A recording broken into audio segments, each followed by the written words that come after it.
Ministros rejeitou um pedido de liminar em uma outra ação com um entendimento contrário ao do ministro Nunes Marques. Então, vou lá para Brasília conversar com a Flávia Alvarenga, que traz para a gente o teor dessa decisão do Gilmar, também dá um contexto aí da decisão do Nunes Marques, né, Flávia? Boa tarde. Oi, Maju, boa tarde a todos. Eu vou começar então com a parte da decisão do ministro Nunes Marques. Esse caso sim deve ser levado ao plenário do Supremo pelo presidente da Corte, ministro Luiz Fux, para que todos os ministros decidam juntos. O ministro Nunes Marques precisa liberar o processo para pauta. E nessa decisão dele de sábado, na liminar, diz o seguinte: as prefeituras estão proibidas de impedir a realização de cultos ou missas de forma presencial. Portanto, ele liberou, a realização das missas. A Ana Júri alegou nessa ação que decretos regionais têm ferido o direito fundamental à liberdade religiosa. Na liminar, o ministro Nunes Marques determinou que os estados, Distrito Federal e municípios se abstenham de editar ou de exigir o cumprimento de decretos ou atos administrativos locais que proíbam completamente a realização de celebrações religiosas presenciais por motivos ligados à prevenção da Covid e sejam aplicados nos cultos e missas os protocolos sanitários de prevenção. Mas em abril do ano passado, numa decisão do plenário aqui do Supremo, ficou decidido que os estados e os municípios têm autonomia para adotar medidas de prevenção e combate à Covid, sem isentar, é claro, a União de também adotar as medidas. A Procuradoria de Belo Horizonte recorreu dessa decisão, pedindo que o presidente do Supremo suspenda a liminar do ministro Nunes Marques. E a Frente Nacional dos Prefeitos também pediu ao presidente do Supremo que esclareça o que está valendo, a determinação. E nessa decisão, agora sim, do ministro Gilmar Mendes, que saiu há pouco, ele é relator de uma ação do PSD. O partido pediu o seguinte: que um decreto do governo do estado de São Paulo seja considerado inconstitucional. Esse decreto previa o fechamento dos templos e das igrejas, mas o ministro Gilmar Mendes rejeitou, ele indeferiu. Portanto, são duas decisões contrárias de dois ministros aqui do Supremo. E nessa decisão do ministro Gilmar Mendes, ele declarou o seguinte: o pedido lançado nesta ação coloca-se em frontal contrariedade à jurisprudência desse tribunal, que é clara e direta ao entender que todos os entes federados têm competência para legislar e adotar medidas sanitárias voltadas ao enfrentamento da pandemia de Covid-19. Com isso, com essas duas decisões divergentes, o caso sim vai ter de ser decidido no plenário do Supremo Tribunal Federal. Maju. É isso, Flávia. A Sadi está chegando aqui no telão para contar para a gente, porque ela conversou agora há pouco com o presidente do Supremo, o ministro Luiz Fux, que já marcou a data, para decidir essa história, essas duas decisões conflitantes, em que o plenário deve tratar dessa questão. É quando, Sadi? Bem-vindo e boa tarde. Oi, Maju, boa tarde a você, boa tarde a todos. Na verdade, com a assessoria do presidente do Supremo, que confirmou que na quarta-feira esse caso deve sim ser levado ao plenário. O ministro Luiz Fux já tinha reservado uma agenda, já tinha reservado espaço na agenda de quarta-feira para que esse caso fosse debatido na quarta-feira, como primeiro item da pauta, Maju, porque é um caso muito delicado. Como a gente viu a Flávia explicando, tem posições contrárias da Corte. A decisão do ministro Cássio Nunes Marques, ela pegou muita gente de surpresa dentro da Corte, exatamente porque na prerrogativa segundo a decisão do Supremo, a prerrogativa de estados e municípios é decidir o que pode e o que não pode, quais são as restrições que pode e que não pode abrir durante a pandemia, e há uma preocupação no Supremo de que no pior momento da pandemia os cultos sejam liberados. Então, por isso que ministros do Supremo, depois dessa decisão do ministro Cássio Nunes Marques, começaram a pedir com urgência que esse tema fosse debatido de forma definitiva pelo plenário da Corte. Então, o que fez o ministro Fux? Em relação à decisão do ministro Cássio Nunes Marques, o ministro Fux estava aguardando ele liberar para a pauta e a posição da Procuradoria-Geral da República. A PGR ficou ficou de dar essa resposta até amanhã, segundo a assessoria também da PGR, e enquanto isso o ministro Gilmar Mendes decidiu, como a gente viu agora há pouco. Então, com base nessa decisão do ministro Gilmar Mendes, que o ministro Luiz Fux vai levar como primeiro item da pauta para a discussão em plenário, ou seja, por todos os demais ministros, essa questão, Maju. Então, na quarta-feira a gente deve ter uma resposta melhor sobre isso. É isso, vamos aguardar então. Obrigada, Sadi, bom dia para você. De uma igreja batista nos Estados Unidos, tá? E ele fez um tweet, ele deu um tweet, publicou algo, fez uma postagem muito herética. Na verdade, está dentro de tudo que eu vou falar com você. O que foi que ele disse? Tá aqui, ó. Vou mostrar para vocês o tweet dele aí. E a tradução é essa, olha. O significado da Páscoa é mais transcendente do que a ressurreição de Jesus Cristo. Quer você seja cristão ou não, olha, presta atenção, através do compromisso de ajudar os outros, podemos salvar a nós mesmos. Sabe o que ele está dizendo? Primeiro, ele está dizendo que a Páscoa está acima de Jesus Cristo. Ele, como um ministro cristão, um pastor cristão de uma igreja batista, antes de virar senador proeminente democrata, ok? Defensor das minorias, do politicamente correto, essa liberal, né? Esse liberal dos Estados Unidos, você sabe do que eu estou me referindo, né? Liberal lá é diferente de liberal aqui. Portanto, o que ele está falando é que a Páscoa está acima de Jesus Cristo, e ele conclui dizendo que nós podemos nos salvar a nós mesmos. Eu quero fazer um paralelo com a abertura da House, do Serviço Legislativo nos Estados Unidos, em que um deputado proeminente abre a sessão legislativa orando ao Deus Brahma, e não mais orando ao Deus da civilização judaico-cristã, orando em nome de Jesus. Era assim que funcionava, ou tendo sobre sua mão uma Bíblia.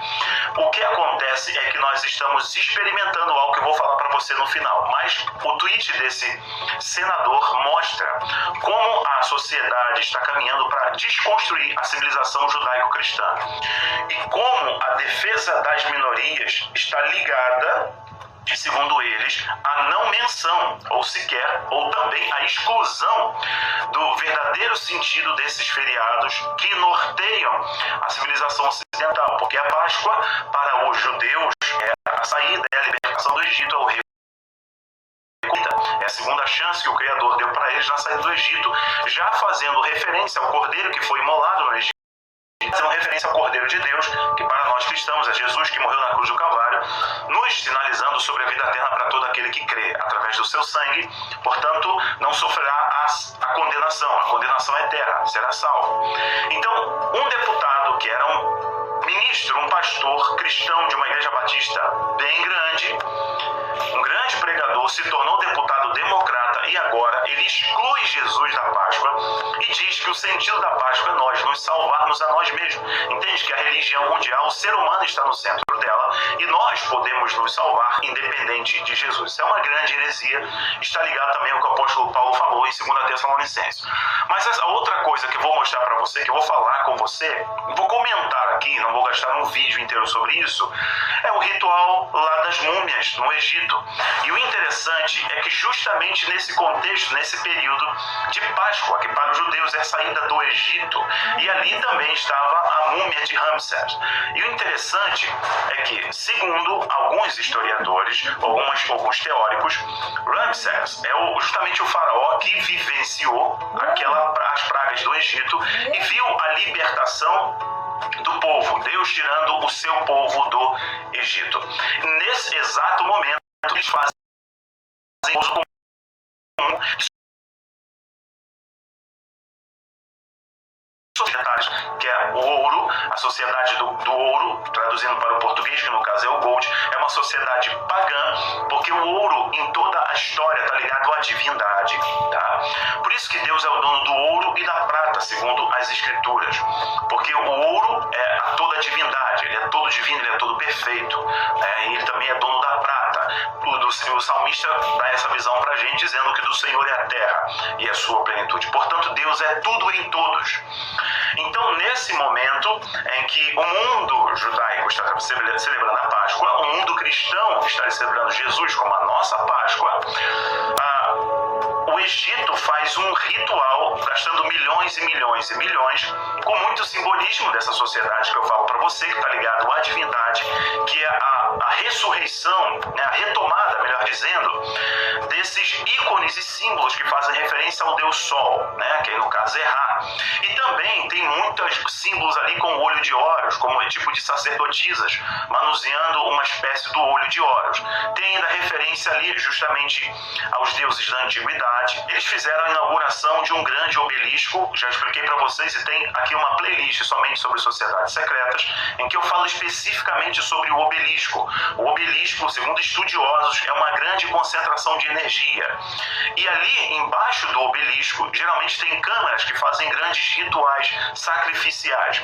Outra coisa importante é que o obelisco ele representa o órgão genital, ele representa a genitália de Baal.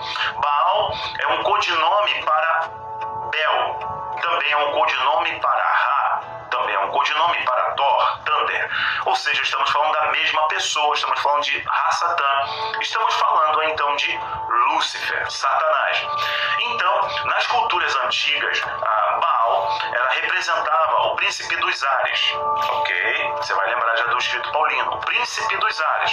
E ele era responsável por fazer chover na terra. E a chuva, inclusive, não se assuste com o que eu vou falar. Aqueles adoradores de Baal entendiam que a chuva era o sêmen de Baal caindo sobre a terra. Então eles adoravam a Baal e cultuavam a Baal, sacrificavam a Baal. A partir desse momento, os altos, postes, ídolos que você vê na Bíblia eram referências dos obeliscos da antiguidade. E a cultura egípcia, como esses demônios ganharam outros nomes e foi influenciado também por esses demônios, eles assumiram outros nomes, né, como eu acabei de comentar com você.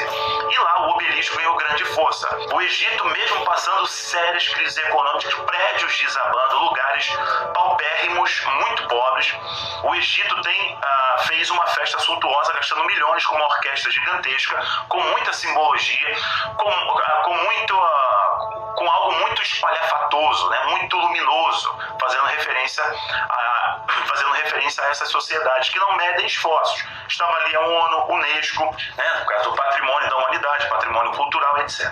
Apesar do momento ser contraditório, apesar da economia do Egito estar passando por uma crise, apesar dessas contraditoriedades, eu quero que você preste atenção que foi escolhido exatamente no momento da Páscoa, da saída, em que os judeus estão celebrando e cristãos também estão celebrando. Eu concluo repetindo para você uma informação de vídeo que eu fiz aqui, do clipe do Lil Nas X e do tênis do Lil Nas X. Somente um foi barrado, os outros foram vendidos. Eram 666 pares, né, do Lucas 10:18, fazendo referência ao que Jesus disse que vi Satanás cair do céu como um raio.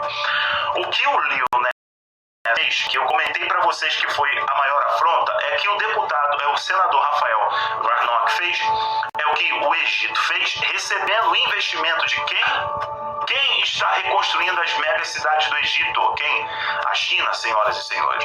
Também fazendo referência ao Google, porque o Google omitiu a Páscoa. Todos eles estão agindo na corrente dominante, no discurso dominante da grande narrativa. E qual é? Não faça menção à sociedade patriarcal. O problema do mundo é a civilização judaico-cristã. São esses valores, essa noção de Deus, igreja, família, céu, inferno. Tudo isso é um problema para esse povo, porque eles tendem a negar o nosso Deus. Nós estamos vendo, diante do que eu sempre comento com vocês, não é um momento de perseguição aos cristãos. Nós estamos entrando na era do anticristianismo, na era do anticristão.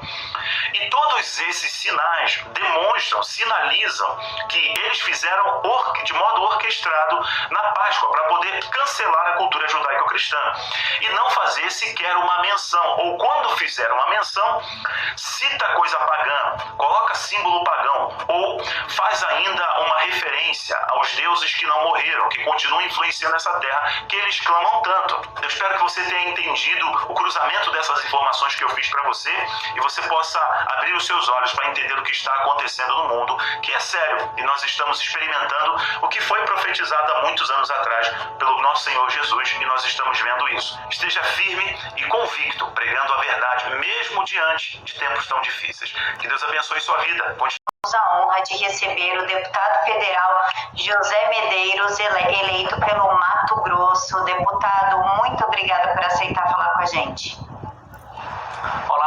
aí. Eu que agradeço. Deputado, para quarta-feira, a definição do STF é liberação de cultos durante a pandemia.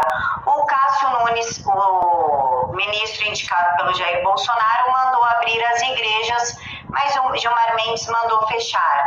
A PGR defende poder de Cássio para decidir sobre os cultos. Qual a sua opinião sobre isso, já que liberdade religiosa é garantida na Constituição Federal?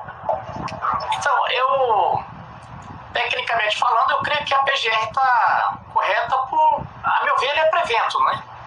Ele já vinha falando sobre esse assunto, mas de toda forma o ministro Fux, ele definiu, não sei se ele vai atender ou não a Procuradoria-Geral. Se não atender, está marcado o Armagedon para quarta-feira, então, né? O povo de Deus contra o povo do cão, e vamos ver quem vence, né? Inclusive, o senhor postou no seu Twitter sobre essa questão das igrejas, o povo de Deus contra o povo do cão. Na pandemia, a fé não é essencial? O senhor imaginava que um dia haveria juízes determinando o fechamento de igrejas? Olha, o caso é que é o seguinte, o ateísmo, ele também é uma forma de ideologia. E a negação da fé não é nem da sua, é da dos outros. Ela é uma coisa que é de uma arrogância sem limite, porque você simplesmente diz o seguinte, que aonde você deva adorar o seu Deus ou não, eu penso que isso, cada um tem uma coisa dentro de si. Uns adoram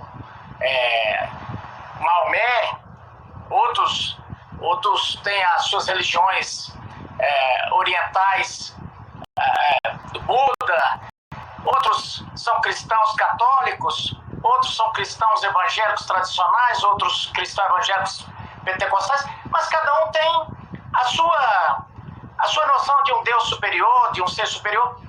E como é que você quer resolver essas coisas numa caneta ou um prefeito? Se você vê os vídeos que tem aí por aí, essa celeuma começou aí principalmente por causa do Calil, né? O ministro Cássio Nunes tinha dado aquela decisão e ele falou que não. Mas se você vê os vídeos que rola por aí do Calil, o cara pergunta, ele fala, não, eu não acredito em Deus, tal. Você gosta de igreja? Ele fala, não, em deboche. Não, eu acho um saco, eu gosto de bar, cara. Tudo bem, ele gosta de bar, vai pro bar, pô. Deixa o cara que gosta de ir pra igreja. Eu passo aqui, eu moro perto da igrejinha, a primeira igrejinha de Brasília, da 308 Sul.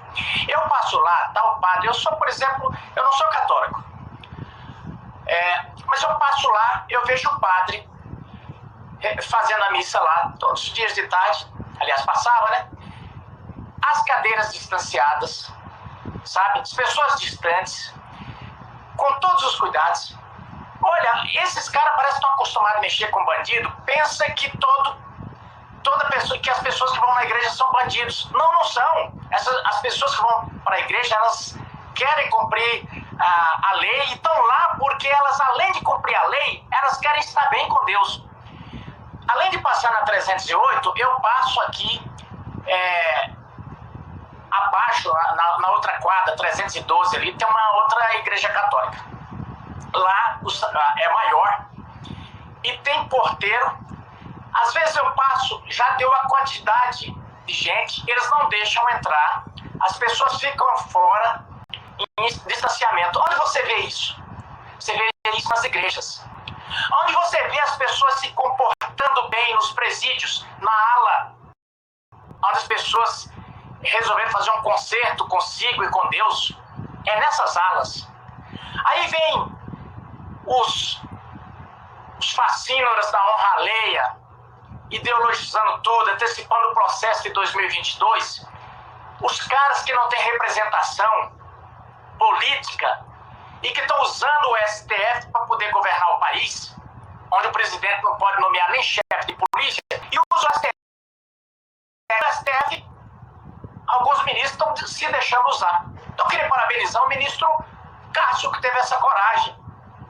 Há que se valer alguma coisa aquele papel que tem lá na Constituição. Mas quando não é para... Quando não querem atender, diz não. A liberdade religiosa não é absoluta. Quando é para a direita, a liberdade de expressão não é absoluta. Nada. Daqui a pouco eles vão dizer que o direito à vida, para quem é de direita, não é absoluto. Só falta isso. Deputado, o impeachment do ministro Gilmar Mendes foi protocolado. Ele ganhou na força nas mídias também com o impeachment do Alexandre de Moraes. O senhor acha que isso realmente pode acontecer com eles? Qual dos dois tem a maior probabilidade de vir a sofrer o impeachment? Não, eu não acredito. Nenhum dos dois, de jeito nenhum. É mais fácil um camelo passar pelo fundo de uma agulha do que o Pacheco pautar um impeachment de algum ministro ali, tá? E nem eu defendo que paute o impeachment do ministro Gilmar por ele ter pensado ao contrário. Eu penso que o combate das ideias tem que haver mesmo. O impeachment do ministro Alexandre eu defendo por quê? Defendo porque não se trata de ideias, se trata de atentar contra a Constituição reiteradamente.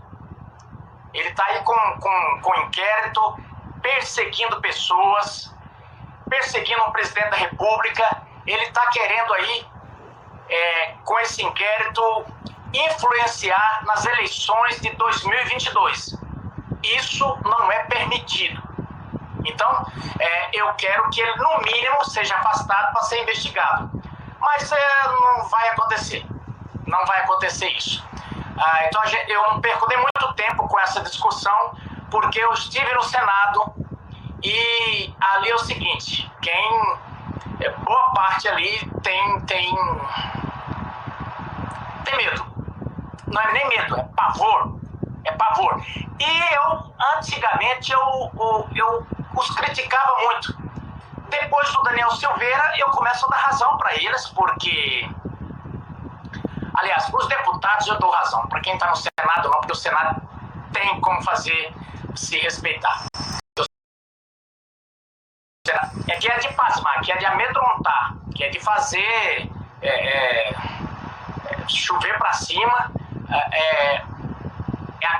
Um deputado ser arrombado no meio da noite, a mando de um ministro do STF, que é a corte maior, que deve zelar pela Constituição. Mas não acredito em impeachment. Deputado, uma coisa não chama atenção. A gente vê a mídia, blogueiros, jornalistas, como quiserem chamar, ofendendo o presidente de manhã, de tarde, de noite, inclusive divulgando fake news. E nada acontece com eles. Não há uma discrepância aí? Não está tendo dois pesos, duas medidas? Não.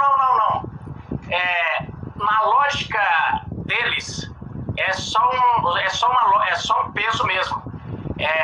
Só que tem o peso pro Bolsonaro, que sempre houve, que é a mão pesada da lei, e as benesses da lei para a turma de sempre. Isso não é de hoje. Eu estava no Senado ainda no dia em que Bolsonaro foi condenado naquele debate com a Maria do Rosário, dizer que ela não merecia ser estuprada. E eu disse naquele dia, não conhecia Bolsonaro ainda, mas eu peguei o microfone e falei, olha, cuidado, hoje é Bolsonaro. Mas não se trata do Bolsonaro, se trata do artigo 52 da Constituição, do artigo 53 da Constituição. Hoje foi a primeira raposinha, que são as raposinhas que estão... E ali naquele dia foi ativizado a imunidade de fala dos parlamentares, dos congressistas. E de lá para cá, parlamentar de direita não pode falar mais nada. Os de esquerda podem tudo. Naquela mesma época, Gleisi fez o diabo. Lindbergh fez o diabo. Falou até para deu entrevista para Al Jazeera, recorrendo até, insinuando para grupos exteriores na época, insuflaram violência aqui dentro. Após a fala deles, houve quebra-quebra, tocaram fogo na esplanada dos ministérios, quebraram porta da Câmara, houve tentativa de invasão do STF por parte do jogaram tinta vermelha em espelho d'água de casa de ministro, houve de tudo, esses caras fizeram tudo mesmo. Nem uma palavra de membro algum do STF. Agora, tempos recentes, uma garota soltou fogos acima do teto do STF. A mídia toda. Agressão às instituições. Em que pode a agressão à democracia? Em que pode? Ela foi presa por isso.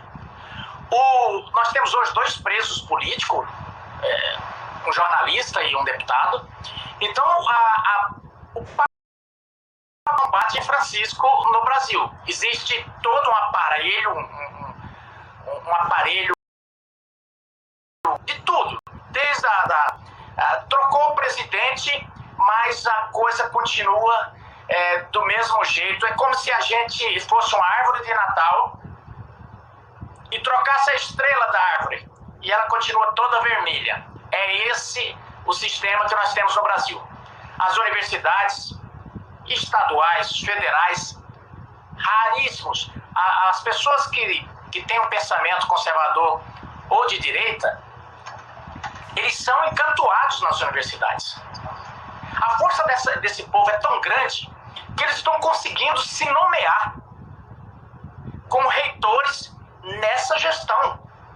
A força dessas pessoas são tão grande que eles estão conseguindo permanecer nos cargos nessa gestão.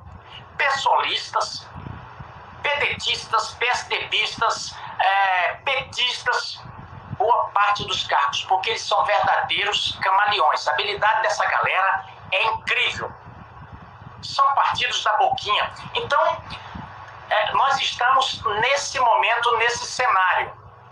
Eles estão em constante trabalho de golpe, estão em constante trabalho de desconstrução, e é quando você me pergunta, não há uma discrepância? Não, nem há. Porque discrepância é quando você vê alguma coisa fora do lugar. Não, o normal é a guerra o dia inteiro, de cedo a de tarde, para derrubar o presidente da República. Isso é antes da eleição, já com a facada, e de lá para cá, todos os dias. Você pega o Twitter, por exemplo, de alguns parlamentares. Pode escolher qualquer um deles, da presidente do PT, dos senadores. Põe ao crivo. Não precisa ter muito má vontade, não. Põe lá o crivo, vê se você encontra verdades. A maioria são, em verdades, fake news. Você vê agência de lupa ou qualquer outra para dizer que aquilo é fake news? Não. Pega os twitters, pega a rede social das pessoas de direita. Toda hora está dizendo que tem uma fake news. Eles são tão rápidos no gatilho, e os robôs que colocam para fazer isso são tão acurados, que semana passada saiu num desses portais da Globo aí, e dos outros aí, que o deputado Medeiros fez fake news, né? Aí eu fui ver que diabo tinha sido que eu tinha postado que era fake news. Eu postei os números do emprego de fevereiro. E aí uma agência lá colocou no Instagram, tirou o meu post porque ele disse que Agnaldo Timóteo não tinha morrido. E eu falei, meu Deus do céu, pareceu aquele piada do louco que tava mijando atrás do poste, e o cara passou e falou, tá dando uma mijadinha aí, né? E o louco ficou louco de raiva e olhou pra ele e falou, e você aí nessa bicicleta aí no sol? Eu me senti nessa situação, porque eu tava falando de números, e aí depois eles colocaram, não, é falsa porque Agnaldo Timóteo não morreu, ele ainda não tinha morrido. Eu falei, gente, mas eu nem falei de Agnaldo Timóteo, gosto muito do Agnaldo Timóteo, mas eu não tinha citado ele. Então, assim, a banda toca assim, desse jeito. E dentro da Câmara e dentro do Senado também é assim. nas comissões.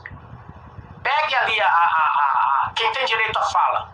Eu, na Comissão de Cultura, agora, na legislação passada, não conseguia falar. Eu um dia fiz um pedido de inversão de pauta. Um pedido que todo mundo faz.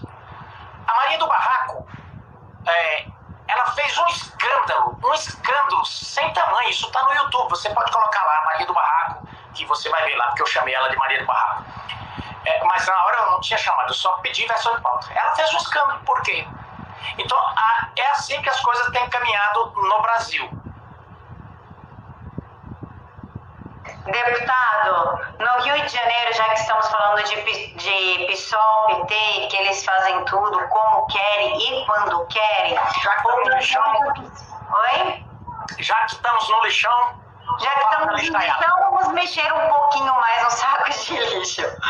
O plantão judiciário carioca suspendeu as aulas atendendo um pedido do PSOL e do PT. Ou seja, a gente não pode mais rezar e as crianças não podem mais ir para a escola por conta desses dois partidos?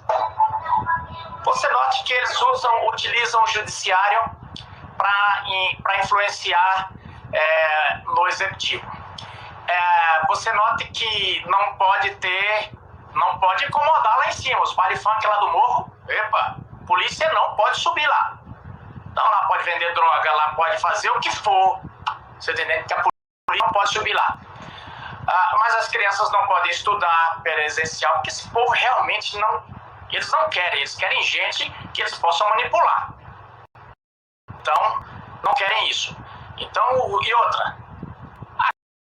boa parte tá lá nesses cargos, né? Então quer ficar tranquilo, quer continuar em casa lá na boa, tal, só fazendo a coisa ali, então fazendo de conta que ensina. Então é por aí. Isso aí já é conhecido, não é de hoje. Deputado, outro assunto que tem gerado muita polêmica é o Manhattan Connection, né? Fazendo aí um paralelo com o Manhattan Connection. A revelação do contrato milionário do programa do Diogo Mainardi, Manhattan Connection, com a TV Cultura. São 8 milhões para defender o Dória e criticar o presidente Bolsonaro. Como o senhor vê isso, deputado? Era muito amor envolvido, tem muito amor envolvido, né? Olha só, o Mainardi, o que eu posso dizer do Mainardi? Eu tô só até suspeito, porque como eu sou de Mato Grosso, o Mainardi, ele tem uma história muito ruim com Cuiabá. Ele fez um desprezo pela capital Cuiabá e os cuiabanos não esquecem dele. Então, assim, é muito feio isso, que de certa forma ele enterra o programa, que era um programa de sucesso, né? Mas acaba revelando aí que não é bem o que se pensa, assim, a coisa não é... Ela era, como é que eu digo? Tinha 8 milhões de motivos, 8 milhões de impulsionamentos, mais ou menos por aí. Mas eu não recebi da TV Cultura, que não sei o que, olha, dando muita explicação. Então realmente incomodado, ele hoje foi dar explicação.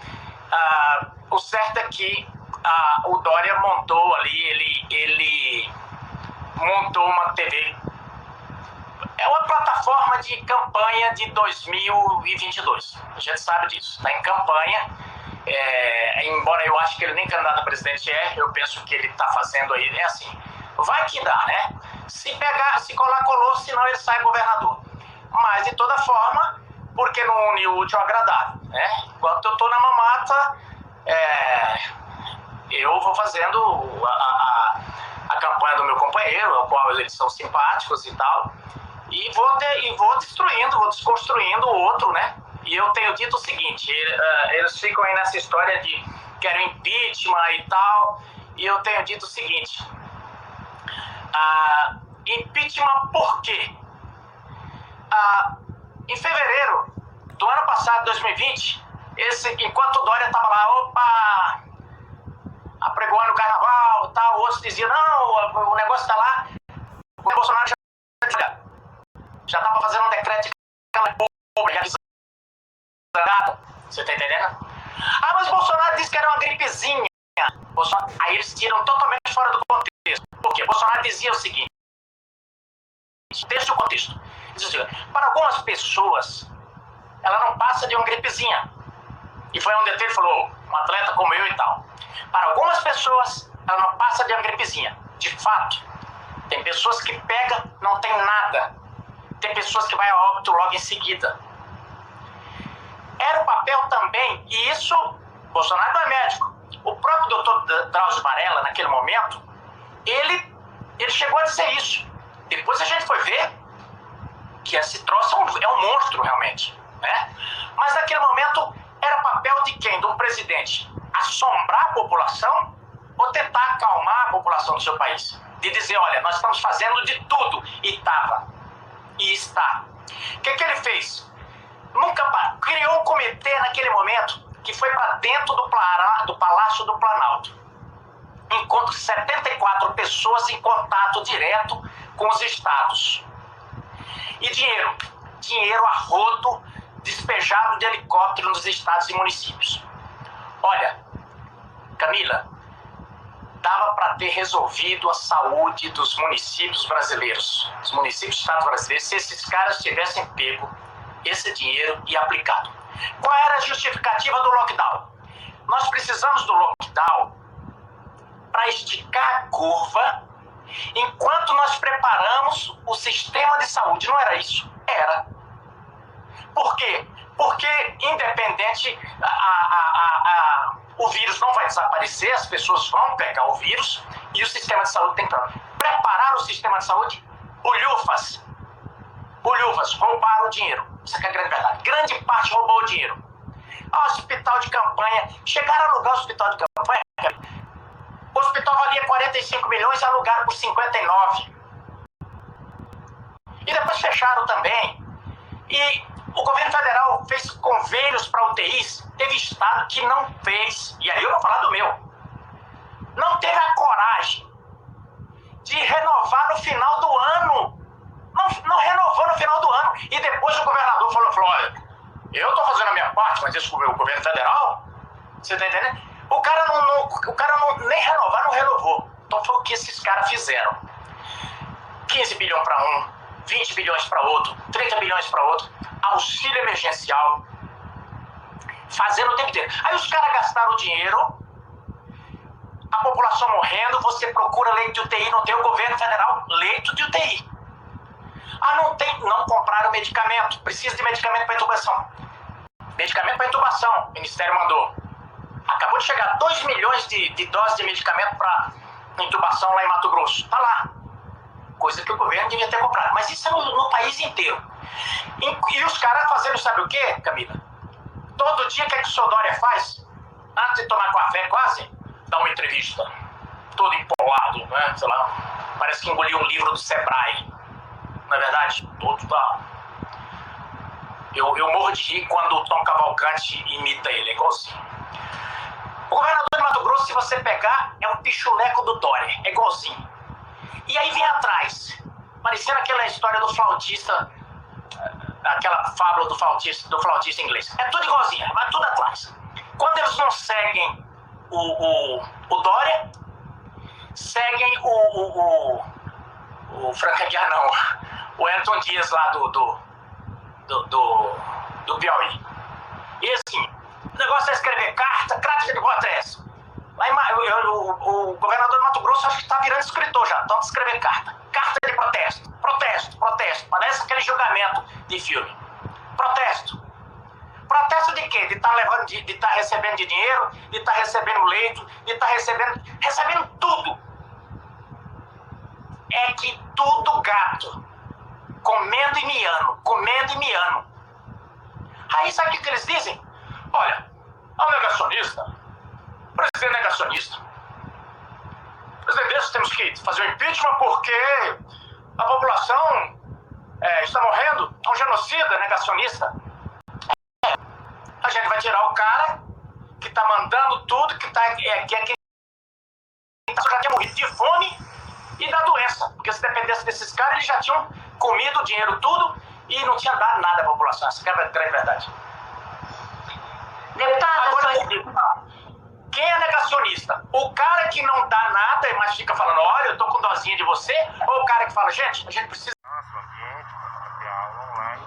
E por outro lado, a gente também tem um pouco de insegurança em situação da pandemia, está num momento grave, né? Uma liminar da Justiça no fim da noite de domingo anulou a decisão da Prefeitura do Rio de reabrir algumas escolas municipais e autorizar a abertura de escolas privadas. Também não podem funcionar faculdades e cursos de idiomas. Foi o grupo de vereadores e deputados do PSOL, PT e PCdoB que entrou com uma ação popular no plantão judiciário. No despacho, o juiz Roberto Câmara Brandão afirma que a volta às aulas presenciais levaria a um aumento do risco de transmissão da Covid entre alunos, pais, professores e profissionais de educação. A Amanda é professora e mora na ilha de Paquetá, mas soube da decisão quando já estava no centro do Rio. Para não perder a viagem, deu aulas virtuais direto da escola. Achando que ia resolver tudo, né, que as coisas iam começar a se acalmar, mas vamos esperar até o final da semana para ver o que vai se resolver, né? Apesar da decisão da Justiça, hoje de manhã, escolas particulares, como essa aqui em Botafogo, na zona sul do Rio, abriram as portas. A Prefeitura disse que vai recorrer da liminar. A multa em caso de descumprimento é de R$50 mil por dia. Enquanto a reabertura de escolas vira caso de justiça, a situação nos hospitais continua preocupante aqui no Rio de Janeiro. Mais de 680 pacientes aguardam na fila de espera por um leito de UTI para Covid em todo o estado. A semana que terminou no sábado foi a que morreram mais pessoas desde o começo da pandemia no estado do Rio de Janeiro. 1.603. O governo inaugurou o hospital modular